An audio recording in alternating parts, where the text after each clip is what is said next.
Okay sir, तो Marvel की new series secret invasion ये फाइनली स्टार्ट हो गई।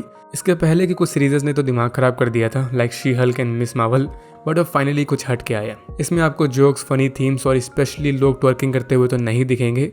ये एक डार्क सीरीज है जो कि ग्राउंड लेवल मार्वल पे बेस्ड है। मतलब यूजुअली सुपर हीरो स्टोरीज में ऊपर ऊपर की स्टोरी दिखाते हैं, पर यहाँ पर अंदर deep down street level story दिखाएंगे। इसका फर्स्ट एपिसोड जब देखा था मैंने तो full Winter Soldier and Civil War वाली वाइब्स आई। वो एरा एमसीयू की हिस्ट्री में बेस्ट टाइम था सच्ची में। एनीवे, इनफ चिट चैट, अभी सीधे चलते हैं वीडियो में। सो आज मैं इसका एपिसोड 1 फुल एक्सप्लेन करूंगा डिटेल्स में एंड ईस्टर एग्स के साथ। और आने वाले 5 एपिसोड्स में भी मैं 5 हफ्तों तक वीडियो बनाऊंगा, तो उसके लिए सब्सक्राइब वगैरह जरूर कर देना। So let's start and you all just have to sit down, keep calm and listen to मी।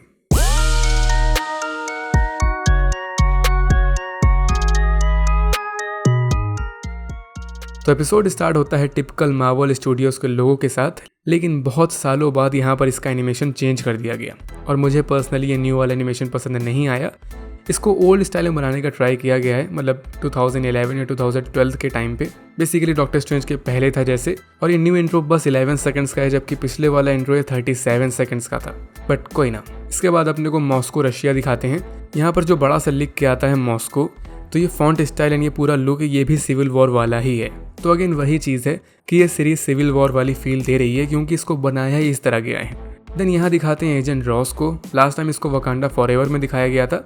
और ये मैं पहले बता दूं कि ये series Wakanda forever, Spiderman far from home and Captain Marvel इसके बाद की स्टोरी है। हल्का सा अगर रिकैप चाहिए आपको, तो इन्फिनिटी वॉर के टाइम जब सब वुश हो गए थे, गायब हो गए थे, तो उनमें अपना निक फ्यूरी भी शामिल था। लेकिन फिर एंड गेम के टाइम ये बाकी सभी गायब हुए लोगों के साथ वापस आ गया था। और एंड गेम ही लास्ट टाइम था जहां पर अपन ने इसको अर्थ पे देखा था, टोनी स्टार्क के फ्यूनरल पे। तब तक ये अर्थ पे था, उसके बाद ये फरार हो गया था। अब कुछ महान लोग बोलेंगे कि ऐसे कैसे, ये स्पाइडरमैन फार फ्रॉम होम में भी तो था, जो एंड गेम के बाद आई थी। वेल, ना मुन्ना ना। फार फ्रॉम होम में जो निक फ्यूरी दिखाया गया था वो एक स्क्रल था, टैलोस नेम से, निक फ्यूरी का दोस्त।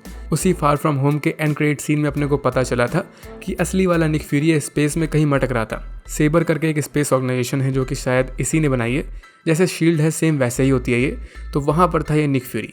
क्या कर रहा था वो तो पता नहीं, बट टोनी के फ्यूनरल के बाद ये वहीं चला गया था और तब से अर्थ पे नहीं आया था। और स्क्रल एंड निक फ्यूरी की अगर रिलेशनशिप की बात करें तो ये चीज़ कैप्टन मार्वल मूवी में दिखाई गई थी, जो कि 30 साल पहले की स्टोरी थी। बहुत ज़्यादा डिटेल में नहीं जा रहा मैं, बस इतना जान लो कि Nick Fury and Captain Marvel इन दोनों ने स्क्रल्स लोगों से प्रॉमिस किया था कि उन लोगों को उनका नया घर ढूंढ के देंगे, सुरक्षित प्लैनेट बोल सकते हो। तो ये काइंड ऑफ चीज़ें हुई थी एंड होपफुली यादें ताज़ा हो गई होंगी आपकी। Now back to Secret Invasion. तो एजेंट रॉस ये एक सीक्रेट मीटिंग में जाता है एक एजेंट से मिलने, एजेंट प्रेस्कॉट करके। और ये एजेंट प्रेस्कॉट ये ऑब्सेस्ड होता है स्क्रल्स को लेके। इसके पास बंच ऑफ सीक्रेट इन्फॉर्मेशन होती है स्क्रल्स की, जिससे ये बहुत ज़्यादा डरा हुआ लग रहा होता है। इसकी थ्योरी होती है कि हमारी दुनिया खतरे में है और खतरा है ये स्क्रल्स। इसके हिसाब से स्क्रल लोग कि टेररिस्ट बन के अटैक कर रहे हैं अलग अलग देशों में, जिससे सभी देश आपस में भिड़ जाएं और एक ग्लोबल वॉर स्टार्ट हो जाए। ये चीज़ पॉसिबल भी हो सकती है क्योंकि स्क्रल्स की मेन पावर यही होती है कि वो किसी भी ह्यूमन का फॉर्म ले सकते हैं, शेप शिफ्टर्स होते हैं वो। लेकिन रॉस जेन्युइन सवाल पूछता है यहाँ पर कि जैसा हम सब जानते ही हैं कि निक फ्यूरी 30 साल पहले स्क्रल्स को लेके अपनी अर्थ पे आया था और स्क्रल्स इसके दोस्त थे, तो आखिर वो लोग ऐसा क्यों करेंगे, मतलब ह्यूमंस को हर्ट क्यों करेंगे। तो इसका आंसर भी होता है प्रेस्कॉट के पास। तो ऐसे समझो कि 30 साल पहले यहाँ पर स्क्रल्स आए थे, बट उस टाइम पे सब कुछ सही था क्योंकि वो मेहमान टाइप थे और निक फ्यूरी ने उनको प्रॉमिस भी किया था कि वो उनकी हेल्प करेगा। बट फिर वही सारे बवाल हुए, मार्वल की हिस्ट्री तो जानते ही हो, Civil War, Infinity War, Endgame, इन सब में फ्यूरी बिजी हो गया। और फिर एक टाइम आया जहाँ पर वो वैनिश हो गया 3 साल के लिए, और वापस जिंदा होने के बाद ये पूरा चेंज हो गया। इसने अर्थ तक छोड़ दी थी, कहीं और ही सेट हो गया था। मीनवाइल इसी टाइम पे अर्थ पे स्क्रल्स ये सब वेट कर रहे थे फ्यूरी का, और 30 साल बीत गए वेट करते करते। अब सोचो इतना वेट कौन ही कर पाएगा। तो इस वजह से कुछ ईविल स्क्रल्स लोग ये डिसाइड कर लेते हैं कि ये अपनी अर्थ को ही अपना न्यू घर बना लेंगे। लेकिन ये सारी जो इन्फॉर्मेशन होती है ये सब एक थ्योरी होती है, कोई एविडेंस या कोई सॉलिड प्रूफ नहीं होता इसका। ये चीज़ एजेंट रॉस बोलता भी है, इसको पता होता है कि निक फ्यूरी स्पेस में है, वही सेबर में। तो अगर उसको अर्थ में वापस लाना है तो उसको प्रूफ देना होगा कि ये स्क्रल्स सच में ये सब कर रहे हैं। तो एजेंट प्रेस्कॉट के पास एक एविडेंस भी होता है जो छुपा के रखे था ये, जिसमें स्क्रल्स के अपकमिंग टेररिस्ट अटैक की पूरी जानकारी होती है। उस अटैक का नेम होता है the one that sets the world on fire. और जैसे ही प्रेस्कॉट उस प्रूफ को एजेंट रॉस को देता है तो यहाँ पैरानोया वाली चीज़ें स्टार्ट हो जाती हैं। बोले तो किस पे ट्रस्ट करें और किस पे नहीं, क्योंकि वही चीज़ शेप शिफ्टिंग वाली, मेरे हिसाब से शेप शिफ्टिंग ही सबसे क्रीपी चीज़ है खुद सोचो, अगर आपको पता हो कि आपके आसपास ऐसे क्रिएचर हैं जो किसी भी ह्यूमन का रूप ले सकते हैं, तो आप हमेशा इस थॉट में खोए हुए रहोगे, डरे डरे से रहोगे कि कौन रियल है कौन फेक है, किस पे ट्रस्ट करें किस पे ट्रस्ट ना करें। तो वही चीज़ यहाँ पर होती है। एजेंट प्रेस्कॉट या एजेंट रॉस पे अटैक कर देता है। इसको लगता है कि वो एक स्क्रल है और हाथापाई के बीच में रॉस ये अदर एजेंट को मार डालता है, शूट कर देता है और फिर यहाँ से भागने का ट्राई करता है, बट इसके पीछे एक रशियन गुंडा टाइप पड़ जाता है कोई, और एजेंट रॉस एक कांटेक्ट करता है मारिया हिल को, इसकी हेल्प मांगता है। अब इसके बारे में तो सबको पता ही होगा, मार्वल की one of the oldest and underrated characters में से एक है ये। 2012 वाली एवेंजर मूवी से इसकी जर्नी स्टार्ट हुई थी और इसके बाद मोस्टली हर मेजर मूवी में इसको दिखाया गया है। ये निक फ्यूरी की राइट हैंड थी, है, मरी थोड़ी ना है अभी तक। देन यहाँ पर थोड़ी भागम भाग होती है, बट लास्ट में एजेंट रॉस ये छत से नीचे गिर जाता है और इसके सामने कार लेके आ जाती है एजेंट हिल, बट तभी वो रशियन भी यहाँ पर आ जाता है जो इसका पीछा कर रहा था, और पता चलता है कि वो एक स्क्रल था और कोई नहीं बल्कि वही निक फ्यूरी का दोस्त टैलोस। और रॉस वहीं पर मारिया के सामने मर जाता है और अपने असली रूप में आ जाता है, मतलब वो भी एक स्क्रल था, ईविल स्क्रल।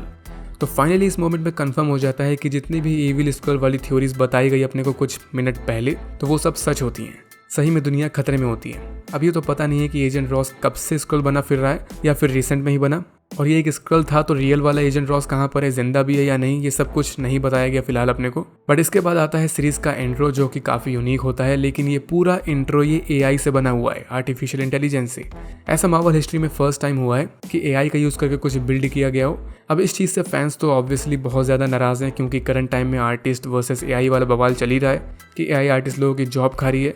तो इस वजह से मैंने काफ़ी ट्वीट देखे जहां फैंस गरिया रहे हैं इनको, इवन बॉयकॉट सीक्रेट इन्वेजन भी चलने लगा है। मेरे लिए तो इतनी ज़्यादा बड़ी डील नहीं है, बट कुछ लोगों के लिए होती है ये डील बड़ी, तो इस वजह से वो नाराज़ हैं। खैर, इंट्रो के बाद फाइनली अपने को निक फ्यूरी दिखाते हैं जो एंड गेम के बाद अब अपनी अर्थ पे आ जाता है। एक स्पेसशिप इसको छोड़ जाती है और अब इसका लुक ऑलमोस्ट पूरा चेंज हो चुका होता है। और फिर मारिया आती है, इसको अपने साथ ले जाती है टैलोस से मिलाने। यहाँ पर टैलोस की वाइफ सोरेन के बारे में पता चलता है कि उसकी डेथ हो चुकी है। उसकी डेथ कैसे हुई ये भी एक मिस्ट्री है यहाँ पर, जो कि आने वाले एपिसोड्स में रिवील होगी। टैलोस फ्यूरी को ये भी बताता है कि इसकी बेटी गाया वो भी गायब हो गई थी इन्हीं सब बवाल के बीच में। टैलोस जो एक टाइम पे लीडर था इनकी कम्युनिटी का, इसको ग्रुप से ही भगा दिया गया था। एक न्यू लीडर बन गया था यहाँ पर ग्रेविक करके, और टैलोस ये पूरा अकेला हो गया था। उस बीच फ्यूरी भी नहीं था इसके साथ। नाउ अब फ्यूरी जब वापस आता है तो टैलोस एंड मारिया इसको फुल सिचुएशन बताते हैं कि आखिर चल क्या रहा है अर्थ पे, स्पेशली रशिया में, क्योंकि उन सभी इविल स्कल्स लोगों का अड्डा यहीं पर होता है, मॉस्को में ही। स्कल्स लोग रेडिएशन से इम्यून होते हैं, इस वजह से वो लोग एक अबैंडन न्यूक्लियर प्लांट में छुप के रह रहे होते हैं। हालांकि ग्रेविक इसकी एग्जैक्ट लोकेशन पता नहीं होती किसी को, लेकिन इन लोगों को ये पता होता है कि नेक्स्ट अटैक कब और कैसे होने वाला है। वो एजेंट प्रेस्कॉट के पास वो प्रूफ था जो इनके पास आ गया था। तो नेक्स्ट टेररिस्ट अटैक में ये स्कल्स ये बॉम्ब्स का यूज़ करके किसी पब्लिक प्लेस को उड़ाने वाले होते हैं, और ये पूरा कांड ये लोग कुछ फेक अमेरिकन्स बन के करने वाले थे। एक ग्रुप था अमेरिकन्स अगेंस्ट रशियन करके, उनका फॉर्म लेके ये लोग अटैक करते ताकि कुछ ऐसा हो कि अमेरिकन्स वर्सेस रशियंस ये वॉर स्टार्ट हो जाए दो पावरफुल कंट्रीज के बीच में। तो इस चीज़ से समझ जाओ कि मामला कितना ज़्यादा सीरियस है यहाँ पर। फ्यूरी भी यहाँ पर ये चीज़ समझ रहा होता है और इसी वजह से थोड़ी हवा खाने के लिए वॉक पे निकल जाता है। और एपिसोड में ये चीज़ मैंने नोटिस करी कि अपने को रैंडम लोगों को बहुत दिखाया गया है, मतलब उन पे फोकस किया गया है। जैसे इसकी वॉक के टाइम ही इसके सामने कपल्स थे, एक बच्ची थी, उसकी माँ थी, सब इसको घूर रहे थे। तो रैंडम्स को दिखाने का मकसद मेरे हिसाब से वही है जो कि मैंने बोला अभी, कि यहाँ शेप शिफ्टर्स हैं, तो कौन रियल ह्यूमन है कौन फेक है ये बता नहीं सकते। तो हो सकता है कि ये सब के सब स्क्रल्स ही हो जो फ्यूरी पे नजर रख रहा हूँ, मे बी। वेल, वॉक के टाइम यहाँ दो बंदे आते हैं, फ्यूरी को उठा के अपने साथ ले जाते हैं, एक लेडी के सामने रख देते हैं। ये लेडी होती है सोनिया फैसवर्थ, एक डेडली MI6 एजेंट। इसके काफी कनेक्शंस होते हैं और फ्यूरी इससे अच्छे से वाकिफ होता है। फ्यूरी के हिसाब से इसने अपने आप को किडनैप करवाया था ताकि ये इसके सामने आ सके। आई थिंक ये झूठ बोल रहा था, और मौका देके यहाँ पर हिडन कैमरा भी लगा देता है। ये दोनों ड्रिंक करते हैं, चिट चैट करते हैं स्क्रल्स के बारे में। सोनिया भी उनको रोकने का ट्राई कर रही थी, बट जब फ्यूरी उससे हेल्प मांगता है, मतलब साथ में काम करने को बोलता है, तो वो साफ मना कर देती है इस चीज़ के लिए। उसके पास इन्फॉर्मेशन भी होती है बॉम्ब्स को लेकर, बट वो नहीं बताती क्योंकि उसका सोचना होता है कि फ्यूरी चेंज हो चुका है। एक्चुअली ये चीज़, ये सेम डायलॉग ये फ्यूरी से इस एपिसोड में कई बार बोला गया है। टैलोस ने भी बोला था, मारिया ने भी बोला था कि जब से ब्लिप हुआ है तब से ये चेंज हो गया है। इस डायलॉग का मेन रीज़न क्या है वो तो शायद आगे ही पता चले। यहाँ फ्यूरी सोनिया से बोलता है कि इसके पास पास्ट एक्सपीरियंस है स्क्रल्स के साथ जो बाकी और किसी के पास नहीं है, तो ये इसका एडवांटेज है। बट स्टिल वो इसके ऑफर को ठुकरा देती है। इवन ये तक बोलते हैं कि जिस स्पेस स्टेशन से आए हो वहीं वापस भाग जाओ। तो फ्यूरी को यहाँ से जाना पड़ता है। मीनवाइल यहाँ पर अपने को व्हाइट हाउस दिखाते हैं, मिस्टर प्रेसिडेंट दिखाते हैं और सरप्राइजिंगली जेम्स रोड्स, बोले तो वॉर मशीन आयरन मैन का पार्टनर, ये प्रेसिडेंट का एडवाइजर बन गया होता है, बोले तो राइट हैंड। और ये प्रेसिडेंट को बताता है कि फ्यूरी अर्थ पे वापस आ गया है और मारिया हिल एंड फ्यूरी ये दोनों लापता हैं। तो प्रेसिडेंट रोड्स को बोलता है कि तुम इस मैटर को हैंडल करो। तो इस सीन से दो चीज़ें समझ में आती है। पहली कि स्टेक्स बहुत ज़्यादा हाई है यहाँ पर, बात प्रेसिडेंट तक पहुँच चुकी है तो समझ जाओ अब। और दूसरी चीज़ है कि आने वाले एपिसोड्स में अपने को वॉर मशीन भी देखने को मिलेगा। अब यहाँ पर फाइनली अपने को स्कल का पॉइंट ऑफ व्यू दिखाते हैं, इनका सीक्रेट अड्डा दिखाते हैं। एक लोकेशन होती है जहाँ पर एक यंग मैन आता है जिसको गार्ड्स रोक लेते हैं, बट फिर आती है स्क्रीन पे खलीसी, बोले तो एमिलिया क्लार्क।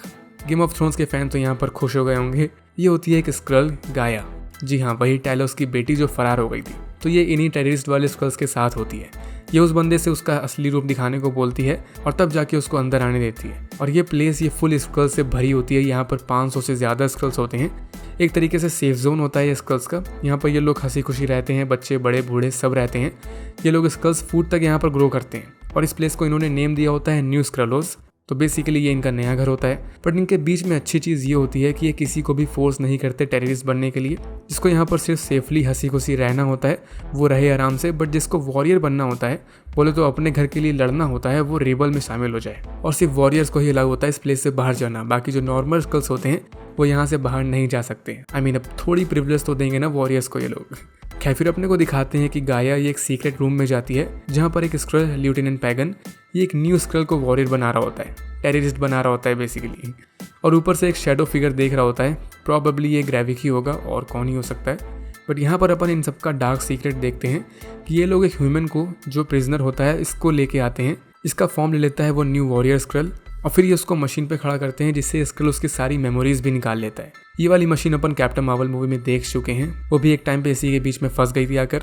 और हाँ, ये जो सारे ह्यूमंस थे यहाँ पर प्रिजनर्स, ये वही अमेरिकन अगेंस्ट रशियंस ग्रुप के लोग होते हैं और कोई नहीं। मीनवाइल इस साइड फ्यूरी की टीम की साइड ये लोग वही स्काई कैम देख रहे थे जो सोनिया के घर में लगा था। तो उससे इनको पता चल गया था कि स्क्रल्स ये बॉम्ब्स कहाँ से लेने वाले हैं। एक बॉम्ब बिल्डर था पॉपरेशन करके, उसके पास से ये लोग बॉम्ब खरीदने वाले थे। और इस साइड अपने को फाइनली ग्रेविक को दिखाते हैं जिसकी बातों से ही इसकी इविलनेस साफ नजर आ रही होती है। ये खुद बोलता है अपने मुंह से कि हम तब तक नहीं रुकेंगे जब तक ये अर्थ हमारी नहीं हो जाती, प्योर इविल।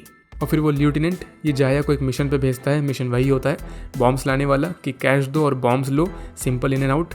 तो ये उस जगह पहुंचती है पॉपरेशन के पास। बट यहाँ पर ऑलरेडी फ्यूरी की टीम आ चुकी थी। उन्होंने सोनिया के बंदे को भी रास्ते से हटा दिया था। बट गाया ये पीछे वाले डोर से चुपके से अंदर चली जाती है और बॉम्ब्स वाला बैग लेके निकल लेती है।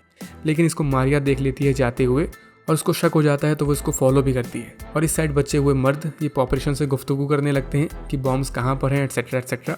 इनके बीच फाइट भी स्टार्ट हो जाती है और पता चलता है कि वो पॉपरेशन वो भी एक स्क्रल है। बट लास्ट में फ्यूरी इसको शूट कर देता है क्योंकि टैलोस ये अकेले नहीं लड़ पा रहा था, ही इज ओल्ड।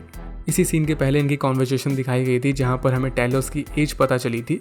ये 136 ईयर ओल्ड था, 136 साल का। बट उसका कहना था कि ह्यूमन एज के हिसाब से सिर्फ 40 साल का है। और यहीं पर हमें एवेंजर्स का रेफरेंस भी दिया गया है। जब टैलोस फ्यूरी से पूछता है कि तुमने अपनी मिडिल लाइफ में क्या बनाया, तो वो एकदम फुल स्वैग में बोलता है एवेंजर्स, जो कि सच है। एवेंजर्स टीम इसी ने बनाई थी। मारिया जो गाया का पीछा कर रही थी तो गाया इसको पकड़ लेती है और इसको नॉकआउट करके भाग जाती है। लेकिन तब तक उसके सामने इसका फादर आ जाता है टैलोस। हालांकि टैलोस उसको रोकता नहीं है, ये अपनी गन तक हटा देता है। वो अगर उसकी बेटी ना होती तो शायद ये शूट करता, बट यहाँ पर रिश्तेदारी बीच में आ गई और ये गाया को बता भी देता है कि तुम्हारी मॉम वो मर चुकी हैं, जो कि गाया को नहीं पता था। और टैलोस ये भी हिंट देता है कि तुम जिनका साथ दे रही हो वही जिम्मेदार है तुम्हारी माँ की मौत के पीछे। बट स्टिल गाया यहाँ से भाग जाती है और ये माँ के मरने वाली न्यूज़ सुन के काफ़ी ज़्यादा सैड हो जाती है। एक पॉइंट पर लगता है कि इस चीज़ से शायद गाया ये सही ट्रैक पे आ गई है, मतलब अपने फादर की पार्टी में आ गई है। क्योंकि ये पहले तो ट्राई करती है गैरिक को रोकने का, मतलब ये लेफ्टिनेंट से बोलती है कि अटैक को पोस्टपोन कर दो कुछ टाइम के लिए, बट वो ऐसा नहीं करता। सो ये रात में चुपके से अपने फादर से मिलने जाती है और फुल मेक श्योर करती है कि कोई इसे फॉलो ना करे, क्योंकि ये अपनी जान पे खेल रही थी इस टाइम पे। ये अपने लोगों को छोड़ तो नहीं सकती थी, बट ये टैलोस को आके अपना पूरा प्लान बता देती है नेक्स्ट डे का कि ये लोग कब और कैसे कहाँ पर अटैक करेंगे। 3 बॉम्ब्स होंगे जिसमें से 2 इसी गाया के पास होंगे, 2 बैग में। ये बोलती है कि ये बैग्स में इंफ्रारेड स्प्रे कर देगी ताकि तुम लोग उसको देख सको और अटैक रोक सको। लेकिन गाया ये चीज़ भी बताती है कि ग्रेविक जानता है कि तुम लोग वहाँ पर होगी। ग्रेविक के लोग बोले तो स्क्रल्स ये चारों तरफ फैले हुए होते हैं, यहाँ तक कि स्क्रल्स को आपस में भी पता नहीं होता कि कौन कहाँ पर है। इसी वजह से ग्रेविक को हर एक चीज़ की खबर होती है, 2 कदम आगे रहता है ये फ्यूरी से। खैर फ्यूरी यहाँ पर एक बार में जाता है मारिया से मिलने। इनकी डीप कॉन्वर्सेशन दिखाई जाती है जहाँ पर मारिया पूछती है कि आखिर तुमने अर्थ क्यों छोड़ी और अब जाके इस टाइम पे वापस क्यों आए हो। तो फ्यूरी कोई भी एग्जैक्ट आंसर नहीं देता, बातें बनाता है इधर उधर की, बट ये बोलता है कि ये टेलोस की वजह से वापस आया क्योंकि इसने उससे प्रॉमिस किया था। ये कुछ छुपा रहा होता है, ये तो पक्का है, बट क्या वो आगे ही पता चलेगा। पर यहाँ पर मारिया वही चीज़ बोलती है कि अब तुम पुराने वाले निक फ्यूरी नहीं रहे, तुम चेंज हो गए हो, क्योंकि पुराने वाले ओल्ड निक फ्यूरी को पता था कि आगे क्या करना है, लेकिन ये खोया खोया सा रहता था। और ये साफ साफ बोलती भी है फ्यूरी से, you not ready for this, तुम्हारी वजह से कोई और हर्ट हो जाएगा। मारिया की इस लाइन को याद रखना। नाउ अब आता है एंडिंग सिनेरियो, अटैक वाला दिन। फ्यूरी की पूरी टीम रेडी हो जाती है बॉम्बर्स को रोकने के लिए और वो लोग रेडी हो जाते हैं बॉम्ब्स फोड़ने के लिए, और अपन रेडी हो जाते हैं देखने के लिए कि कौन जीतेगा। गाय यहाँ पर आती है बैग्स के साथ जिन पे स्प्रे भी होता है जैसा उसने बोला था, लेकिन वो लोग बैग्स को अलग अलग जगह पर ले जाने लगते हैं जिससे इन तीनों को स्प्लिट होना पड़ता है, उनका पीछा करना पड़ता है अलग अलग। बट फ्यूरी के सामने आ जाती है एक बच्ची जो कि एक लेडी में कन्वर्ट हो जाती है, फिर किसी और में और फाइनली ग्रेविक में, और अपन समझ जाते हैं कि यहाँ पर कुछ गड़बड़ ज़रूर होने वाली है। जब मारिया एंड टेलोस उन बैग्स तक पहुँचते हैं तो वो खाली थे, उनमें कुछ भी नहीं था, और ग्रेविक इसके पास था रिमोट कंट्रोल, सो ये बटन दबा के सारे बॉम्ब ब्लास्ट कर देता है। और जैसा बताया गया था अपने को कि यहाँ पर टोटल 3 बॉम्ब्स थे, तो तीनों ब्लास्ट होते हैं अलग अलग जगह पे। न जाने कितने मासूम रशियंस मरे होंगे यहाँ पर, बट फुल केओस मच जाती है। और इसी केओस के बीच में ग्रेविक ये फ्यूरी का फॉर्म लेता है और मारिया को शूट कर देता है और गायब हो जाता है। और फिर असली वाला फ्यूरी आता है जिसके हाथों में मारिया मर जाती है। एंड सीरीज के फाइनल शॉट में अपने को बस एजेंट मारिया हिल को दिखाते हैं इसको मरते हुए, एंड एपिसोड यहीं पर एंड हो जाता है। सो वो इसको बोलते हैं एपिक एंडिंग। कोई भी इस एंडिंग के लिए रेडी नहीं था। मारिया हिल जैसे मैंने बताया था कि ये one of the oldest character है मार्वल में, 9 या 11 मूवीज़ में दिखाई गई है, मुझे याद नहीं एग्जैक्टली, बट इसको यहाँ पर आके फाइनली मार दिया, जो कि बहुत ही ट्रैजिक एंड हार्ट ब्रेकिंग है सच्ची में। स्पेशली उसकी किस तरह मौत हुई अगर ये देखोगे तो ज़्यादा हार्ट ब्रेकिंग है। मारिया के लास्ट वर्ड फ्यूरी से काइंड ऑफ यही थे कि तुमने मुझे मारा, क्योंकि ग्रेविक ने उसका फॉर्म लेके शूट किया था। तो खुद सोचो कितनी सैड चीज़ है ये। और वो वाला डायलॉग भी याद होगा जो मारिया ने लास्ट टाइम फ्यूरी से बोला था कि तुम इस चीज़ के लिए रेडी नहीं हो, तुम्हारी वजह से कोई और हर्ट हो जाएगा। तो ये खुद ही हर्ट हो गई ब्रो। माना अंडररेटेड कैरेक्टर है बट बहुत आइकॉनिक कैरेक्टर थी ये। मार्वल वालों क्यों, ये ड्रामा देख के मुझे नींद नहीं आने वाली। बट हाँ, ऐसा भी हो सकता है कि मारिया जिंदा हो, मुझे नहीं पता कि आगे क्या होने वाला है, बट सुनने में आ रहा है कि ये मारिया नहीं थी। बोले तो ये शेप शिफ्टिंग की दुनिया है, तो बहुत सारी पॉसिबिलिटीज़ है कि ये मारिया की जगह यहाँ पर कोई और हो, मे बी टेलोस का कोई फ्रेंड हो सकता है। बट जिस तरह से ड्रामेटिक वे में इसकी डेथ दिखाई गई है, मुझे तो लग रहा है कि यार she is actually dead. I hope कि ना मरी हो वैसे, बट लग तो रहा है कि इसकी स्टोरी खत्म। एनीवे, एपिसोड में और कुछ नहीं था, ना कोई क्रेडिट सीन ना कुछ और, बस ये दिल को दहला देने वाली एंडिंग थी, इसके अलावा कुछ नहीं। और अब अगर रिव्यू की बात करें तो एज अ फर्स्ट एपिसोड मुझे तो thrilling and mysteries type series पसंद है, तो इस वजह से मुझे तो अच्छा लगा ये एपिसोड 1। बट अभी सिर्फ एक ही एपिसोड आया तो कुछ कह नहीं सकती, इसलिए मैं ना इसको बुरा बोलूंगा और ना ही बहुत अच्छा। आगे देखते हैं कि स्टोरी कहाँ जाती है, कैसे डाइवर्ट होती है, तब फुल रिव्यू लेके आऊंगा। हालांकि एपिसोड 1 की एंडिंग से ये तो समझ में आ गया है कि कितनी ज़्यादा डार्क सीरीज होने वाली है ये, और इससे ये भी पता चल गया कि ये विलेन ये यहाँ पर कच्ची गोलियाँ तो नहीं खेल रहा। तो अब at least falcon and the winter soldier वाले विलेन से तो अच्छा है ही। वैसे नेक्स्ट एपिसोड के लिए इतना पता है मुझे कि वो और ज़्यादा सरप्राइजिंग होने वाला है। मार्वल हमेशा कुछ एपिसोड्स पहले ही क्रिटिक्स को दिखा देता है, यूजुअली 2 एपिसोड्स होते हैं। तो जितने मैंने रिव्यूज़ वगैरह पढ़े हैं क्रिटिक्स के, तो सब यही बोल रहे हैं कि सेकंड एपिसोड और ज़्यादा इंटरेस्टिंग एंड सरप्राइजिंग है, जो कि अपन नेक्स्ट वीडियो में देखेंगे। तो होप फॉर द बेस्ट। सो मारिया हिल की लाइफ की तरह ये वीडियो भी यहाँ पर एंड होती है। वीडियो में कुछ भी पसंद आ गया हो तो लाइक बटन ज़रूर दबा देना, बाकी ऐसी और वीडियोज़ के लिए सब्सक्राइब करना चाहो तो कर देना। तो मिलते हैं नेक्स्ट वीडियो में, तब तक के लिए stay tuned and bye bye.